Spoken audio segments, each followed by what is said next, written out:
Hi friends, ఇది మీకు ఒకటి పరిచయం చేస్తున్నా. అంటే తెలియవచ్చు చాలామందికి, తెలియని వాళ్ళ కోసం ఇది నేను ఆన్లైన్లో తెప్పించుకున్నాను. సమోసా మేకర్. మామూలుగా సమోసాలు చేయితో చేయడం అలవాటు, తెలుసు కూడా. కాకపోతే అది కొంచెం ప్రాసెస్ ఎక్కువ ఉంటుంది. అందరికీ అవ్వచ్చు అవ్వకపోవచ్చు. ఇదైతే ఈజీ మెథడ్. నా దగ్గర సమోసా మేకర్ ఎప్పుడో నా పిల్లల కొత్తలో కూడా తీసుకున్నాను. దాంతో కూడా చేసుకోవచ్చు. కాకపోతే ఇది అయితే ఏంటంటే డైలీ మనం చపాతీ రోజు విడిచి రోజైనా చేసుకుంటూనే ఉంటాం కదా.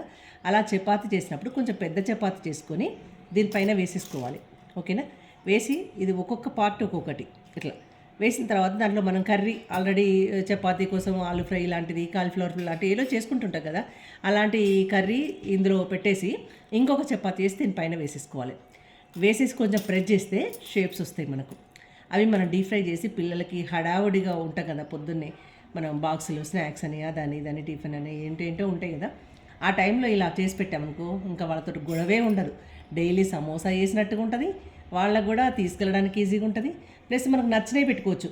ఎగ్ ఫ్రై చేసి పెట్టుకోవచ్చు, మన స్వీట్ కార్న్ పెట్టుకోవచ్చు, ఆనియన్ పెట్టుకోవచ్చు, ఆలూ ఫ్రై పెట్టుకోవచ్చు, కాలీఫ్లవర్, వాళ్ళు ఏదైనా మనం ఇంట్లో చేసి ఎటువంటి కర్రీస్ అయినా చిన్న చిన్నగా పెట్టేసుకొని అవి చేసి డీప్ ఫ్రై చేసి పంపించామనుకో, డీప్ ఫ్రై చేయకుండా కూడా మామూలుగా మనం పెంచు పైన కొంచెం ఆయిల్ వేసి కూడా అలా కూడా ఫ్రై చేసుకోవచ్చు. ఏదో రకంగా ఇలా చేసి పెడితే పిల్లలకు కూడా వెరైటీగా అనిపిస్తుంది. అవసరం అనుకున్నప్పుడు స్వీట్స్ లాగా కూడా మనం నువ్వులు బెల్లము, పల్లీలు బెల్లము ఇలాంటివి కూడా చేసినా కూడా పిల్లలకు మంచిది, హెల్దీ, ఐరన్ ఫుడ్ ఇచ్చినట్టు ఉంటుంది. అలాగే సమోసాలు ఇస్తున్న ఫీలింగ్ ఉంటుందని ఇది తెప్పించాను. ఇది ఒక్కసారి మనకు 24 వస్తాయి. ఎలా ఉంది ఫ్రెండ్స్? ఇలా హ్యాంగ్ చేసుకోవచ్చు హాయిగా, కిచెన్లో డైలీ చేసుకోవచ్చు.